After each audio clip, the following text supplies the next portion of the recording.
everybody, John Pinek with the Mohave Valley Daily News, and this is your daily dose for Tuesday, December 29th. We're almost there, a couple more days. Get 2020 out of here. All right, the daily dose is brought to you by the Tri-State Radiology Center in Fort Mohave, Arizona. Tri-State Radiology's professional staff will prioritize your scheduled or expedited needs for images and reports. Your reports are read within 24 hours and you'll receive a copy upon request. For all your radiology needs, call Tri-State Radiology Center, where your image means the world to us. All right, it's Taco Tuesday. We're 3 days away from the new year. I know most of us cannot wait until this 2020 is gone. So it's been dominated this year with the pandemic. So there's our top story. 571 new COVID cases in the county, including 7 deaths. This is more than likely the result of the holiday season. A lot of family get-togethers and people coming in from out of town and people leaving town and coming back. Remember, this is a total from Friday afternoon, Saturday, and Sunday. So it was reported yesterday. Of the 571 cases in the county, 220 of them were here in Bullhead City. And 2 of the 7 deaths were here in Bullhead City, both elderly patients, one in their 80s, one in their 70s, and one in their 80s. I think what was most interesting to me about the story is that our rate now, we've now gone over 11,000 cases in the county and over 300 deaths in the county. The positivity rate now is at 13.1%, which is up a little bit from where it was. And the fatality percentage is at 3%, which is also up a little bit higher than it was. So we don't really understand what the deal is there. It appears that the masks aren't really helping, because even though there's not really a mask mandate, most everywhere you go, people are wearing masks, but we're still not doing the social distancing, it appears. I know I was at a store yesterday, and there was someone 6 feet in front of me standing in line, someone 6 foot behind me in the line, and someone 6 inches behind her. So I think that people think these masks are the end-all cure-all, and obviously when you look at the numbers, the mask mandate and the social distancing and not going out if you can help it, those things were working together, seem to be effective, but just the mask mandate doesn't seem to be working at all. Wallace takes deal to resolve 2019 murder. This is the murder of Mr. Hurtado. Kevin Hurtado. This was back in November of 2019, so a little bit over a year ago. There's 3 people that were charged with it. The first was Jonathan Wallace. That was also Benji Nunez and Brent Seckel. Brent Seckel is the one that was, he pled guilty to facilitation of a drive-by shooting, and he got 18 months in prison.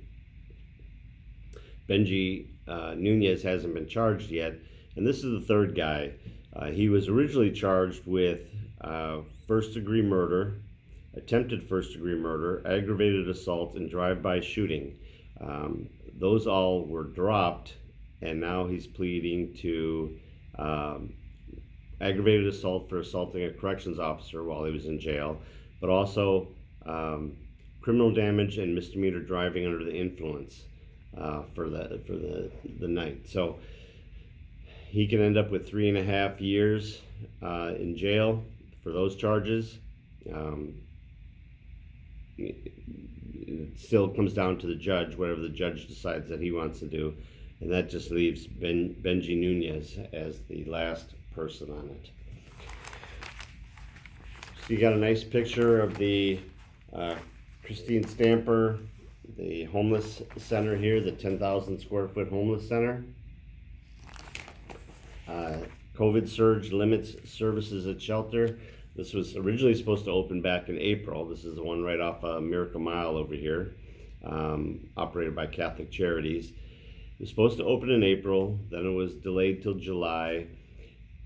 It eventually opened in October, and there's some people in there right now, but for the most part, they're just handling day visitors, getting people showers and food and services, getting them set in the right direction. It's supposed to house 57 people, and I know that they could use it, but right now they're not allowing that to happen because of the COVID numbers and this last surge. So they're hoping that this third surge is the last one. We get through it, and they can start helping people over there, helping more people, I should say. We do have down at the bottom of the paper here, it says coming up, the IRS-backed VITA TCE free tax assistance and electronic filing program is provided to low to moderate income tri-state residents. This is coming up starting February 1st. It's help with doing your taxes for those that are low or moderate income. It's 8 to 2:30 p.m. Monday, Tuesday, and Thursday. That'll be over in the Sunlink Community Center, the old school up the hill down there. All right, this is kind of sad. Anybody watching in Needles, and a lot of people in our community know it as well, but this is Dick Tellis. This is the obituary for Dick. Dick passed away on Christmas. He was very well known down in Needles, a big community member. I know him because he went to St. Anne's Church where I go, but he passed away on Christmas. He was 90 years old. Leaves behind his wife Martha, another awesome person, 5 children, 2 sisters, 12 grandchildren, and 25 great-grandchildren. So that's sad for that. Nevada reports lowest number of virus cases since November. They reported 868 cases. They had been reporting over 1,000 a day, significantly over 1,000 a day, and they're not sure why the numbers are suddenly dropped. They think that it might be that tests aren't being reported in yet. So we'll see what happens there. Some funny cartoons here today. Check them out. House approves Trump's $2,000 checks sending to GOP-led Senate. So we've been talking a lot about this lately. The bill that went through the House, then went through the Senate, and eventually got up to the president. Had $600 in COVID relief to each one of us, just like the checks that we had back in the fall. President Trump has been pushing for that to be a $2,000 check. All of the Democrats in the House were for it. Most of the GOP, the Republicans were against it, which is kind of a flip-flop. You know, the Democrats and President Trump being on the same team was kind of a very 2020-ish. So it got to the president. He redlined it, which means he takes the bill and he crosses out things that he doesn't want, and he changes things that he wants, and then he signs it, sends it back to the House. The House then takes a look at the things that he wants changed, and they decide. So yesterday they voted to approve the $2,000 checks. They had a significant amount of Republicans that came across the aisle and voted for it. It passed 275 to 134 from the House. Now it goes to the Senate. If the Senate approves it, then that's where it is. It's $2,000 apiece. If the Senate does not, then it stays at $600. There's no middle ground there. So we'll see if the GOP, if the Republicans approve it in the Senate, or if they stick to their guns and say, no, we approve the 600 and that's where it's going to stay. So we'll see what happens.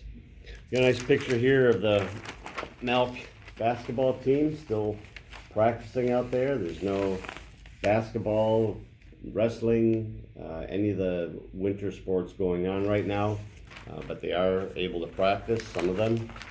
So that's Malk, that's Reed Morin, out there warming up and getting ready to play. So they're not allowed to play a game before January 18th.